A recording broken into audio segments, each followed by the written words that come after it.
بسم اللہ الرحمن الرحیم۔ السلام علیکم۔ خیبر ایک بڑا قصبہ تھا۔ اس میں یہودیوں کی بڑی بڑی حویلیاں، کھیت اور باغات تھے۔ یہ یہودی مسلمانوں کو بہت ستاتے تھے اور اسلام کے خلاف سازشیں کرتے رہتے تھے۔ مدینہ منورہ سے خیبر کا فاصلہ 150 کلومیٹر کا ہے۔ حدیبیہ سے تشریف لانے کے بعد حضور اکرم صلی اللہ علیہ وآلہ وسلم 1 ماہ تک، اس سے کچھ کم مدت تک یعنی ذوالحجہ 6 کے آخر تک مدینہ ہی میں رہے، اور اس کے بعد رسول کریم صلی اللہ علیہ وآلہ وسلم خیبر کی طرف روانہ ہوئے۔ رسول کریم صلی اللہ علیہ وآلہ وسلم نے اپنے صحابہ میں سے صرف ان لوگوں کو چلنے کا حکم دیا جو حدیبیہ میں بھی ساتھ تھے۔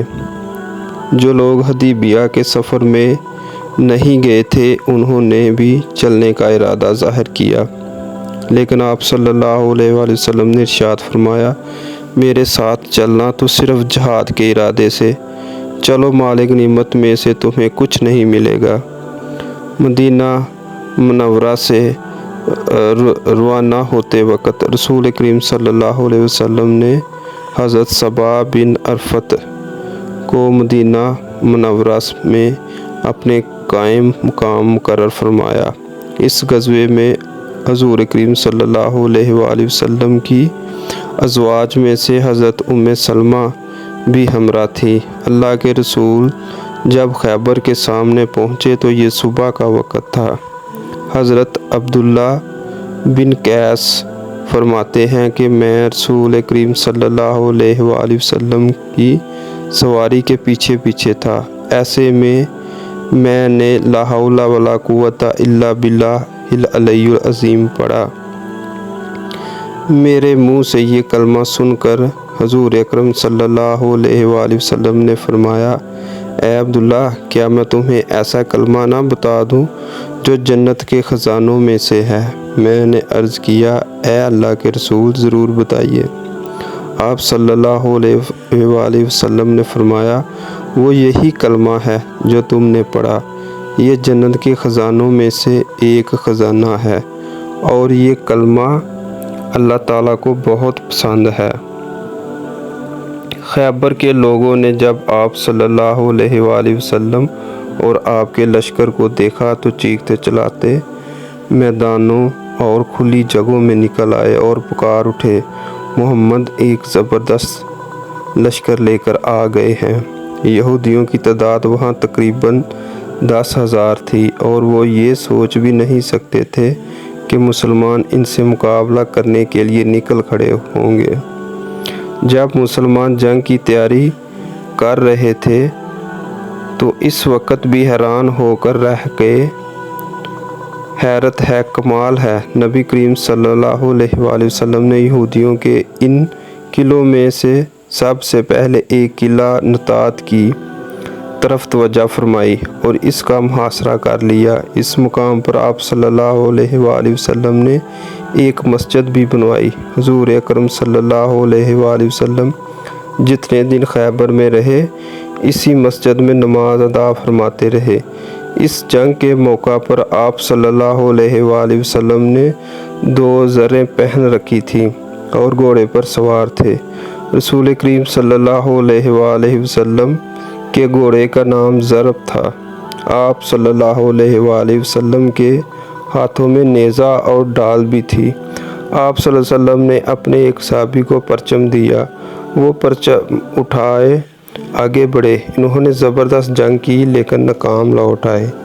آپ صلی اللہ علیہ وآلہ وسلم نے ایک پرچم ایک دوسرے صحابی کو دیا، وہ بھی ناکام لوٹ آئے۔ محمد بن مسلمہ کے بھائی محمود بن مسلمہ قلعہ کی دیوار کے نیچے تک پہنچ گئے، لیکن اوپر سے مرہب نامی یہودی نے ان کے سر پر ایک پتھر دے مارا اور وہ شہید ہو گیا۔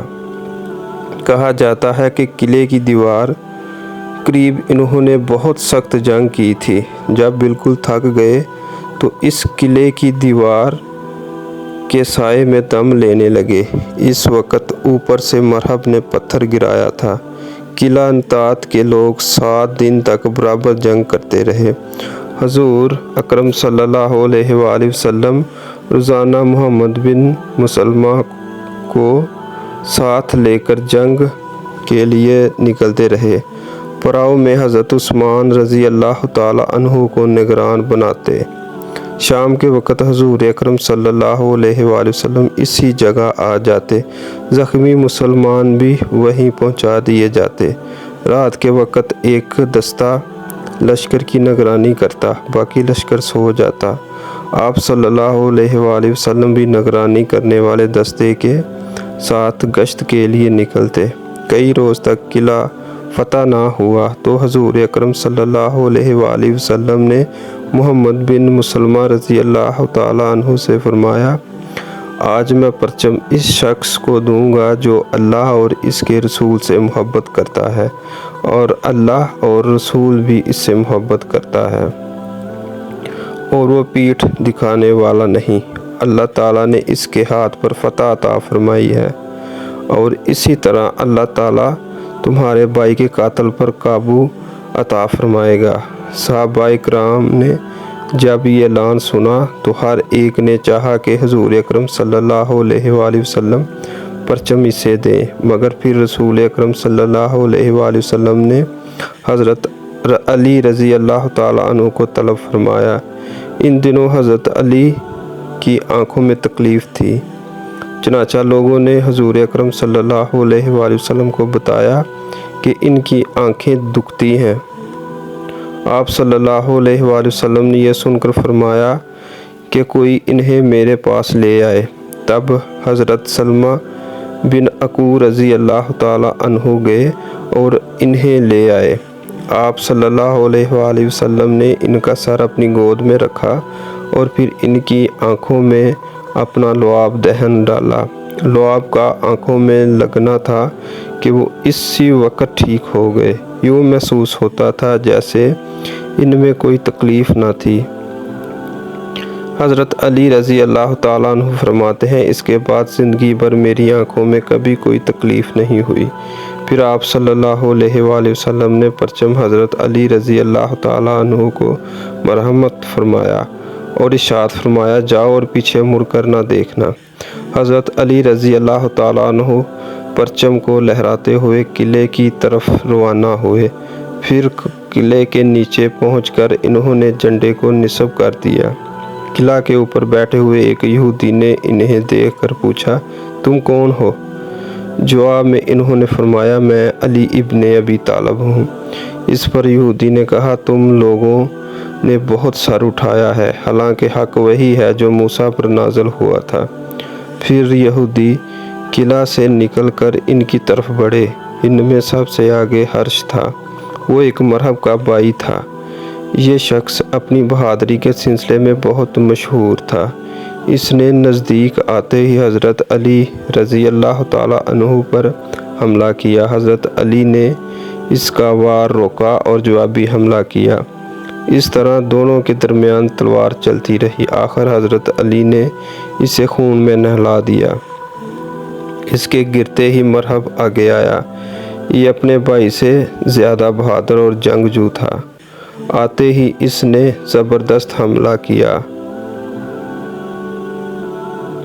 حضرت علی رضی اللہ تعالیٰ عنہ پر تلوار کا وار کیا۔ حضرت علی رضی اللہ تعالیٰ عنہ نے اس کی تلوار کو اپنی ڈال پر روکا۔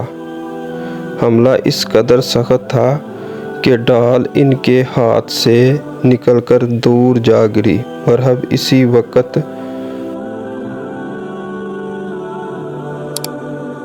ہوئے تھا۔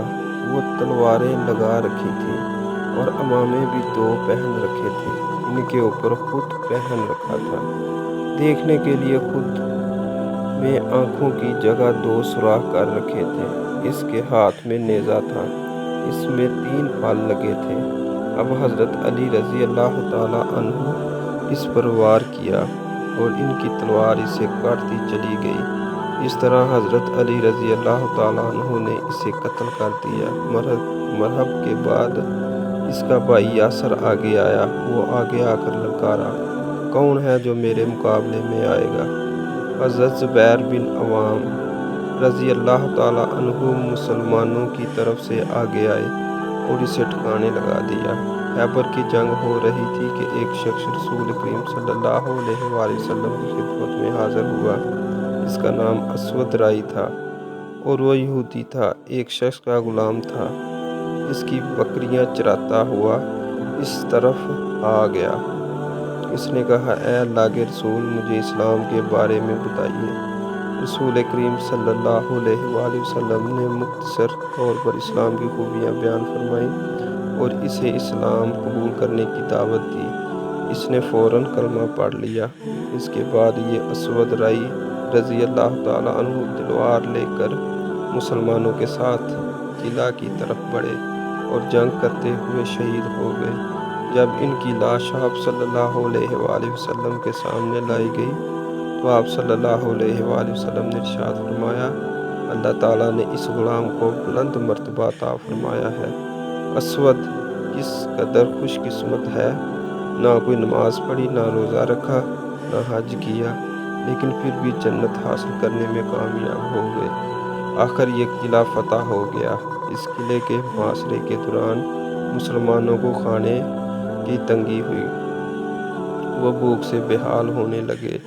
لوگوں نے اس تنگی کے بارے میں آپ صلی اللہ علیہ وآلہ وسلم سے ذکر کیا۔ اس پر آپ صلی اللہ علیہ وآلہ وسلم نے دعا فرمائی، اے اللہ، ان قلعوں میں سے اکثر قلعوں کو فتح کرا کے ان میں رزق اور گھی کی بہتات ہو۔ تو دوستو، کیسی لگی ہماری ویڈیو؟ اگر پسند آئی ہو تو اسے لائک، شیئر اور سبسکرائب ضرور کیجیے گا۔